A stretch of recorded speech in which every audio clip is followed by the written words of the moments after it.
Breaking news చూస్తున్నాం. ప్రజలకు రక్షణగా ఉండాల్సిన పోలీసులే వారి పట్ల కీచకంగా ప్రవర్తిస్తున్నారు. ఓ కేసు విషయంలో మహిళకు సాయం చేస్తానని కానిస్టేబుల్ లైంగిక దాడికి పాల్పడిన అమానవీయ ఘటన పల్నాడు జిల్లా దాచేపల్లిలో జరిగింది.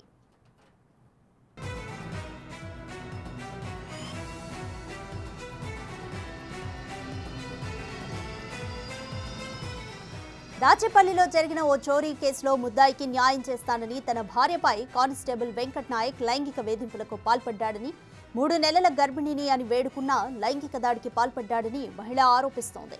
దీంతో ఆమెకు గర్భ విచ్ఛిత్తి జరిగిందని, ఆ తర్వాత మొహం చాటేశాడని చెబుతోంది. రక్షించాల్సిన పోలీసులే ఇలా ప్రవర్తిస్తే ఎవరికి చెప్పుకోవాలని బాధితురాలు ఆవేదన చెందుతోంది. వెంకట్ నాయక్ అనే అతను నేను ఇక్కడ నారాయణపురంలో రెంటుకుంటుంటే మా హస్బెండ్ పోలీస్ స్టేషన్లో కేసు అయి ఉంటే మా ఇంటికి వచ్చాడు. వచ్చిన ఫస్ట్ 4-5 డేస్ బాగానే ఉన్నాడు. తర్వాత నన్ను అది ఇది మీ హస్బెండ్ మీద అన్ని కేసులు ఉన్నాయని చెప్పేసి నన్ను నా పాపని భయభ్రాంతులకు గురి చేసి సెక్సువల్ హెరాస్మెంట్ చేసి దానివల్ల నాకు ప్రెగ్నెన్సీ కూడా అబార్షన్ అవ్వడం అనేది జరిగింది. నేను ఎస్పీ ఆఫీస్కి వెళ్ళినా కానీ నాకు న్యాయం అనేది జరగలేదు.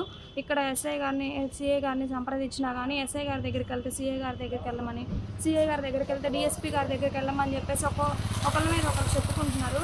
ఎందుకంటే వీళ్ళు ఒకే డిపార్ట్మెంట్ కాబట్టి నాకు అనేది ఎటువంటి న్యాయం అనేది జరగలేదు. దయచేసి ప్రెస్ వాళ్ళ వల్ల అయినా కానీ నాకు న్యాయం జరగాలని కోరుకుంటున్నాను. కంప్లీట్ డీటెయిల్స్ మా ప్రతినిధి సాయి అందిస్తారు. సాయి, మహిళ కానిస్టేబుల్ పై చేస్తున్న ఆరోపణలకు సంబంధించి అధికారులు ఏమైనా స్పందించారా?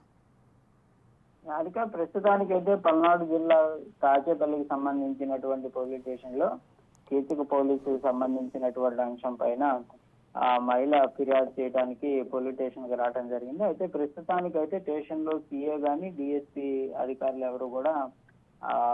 ఎవరు స్పందించినటువంటి పరిస్థితి లేదనే విధంగా కూడా మహిళ చెప్తుంది. అయితే ప్రస్తుతానికి మనం డిఎస్పీని అడగా ఆయన ఈ రోజు పల్నాడు జిల్లా నర్సరాపేట కేంద్రానికి రావడం జరిగిందనే విధంగా చెప్తున్నారు. రేపు దాచేపల్లి వెళ్లేటటువంటి అవకాశం నేపథ్యంలో మహిళకి సంబంధించినటువంటి కేసుకు సంబంధించిన ఆయన విచారణ చేపట్టేటటువంటి అవకాశాలు కనిపిస్తున్నాయి. ప్రస్తుతానికైతే సీఎం మాత్రం దాచేపల్లి డిఎస్పీకి ట్రాన్స్ఫర్ చేసినట్టు కూడా చెప్తున్నటువంటి పరిస్థితి ఉంది.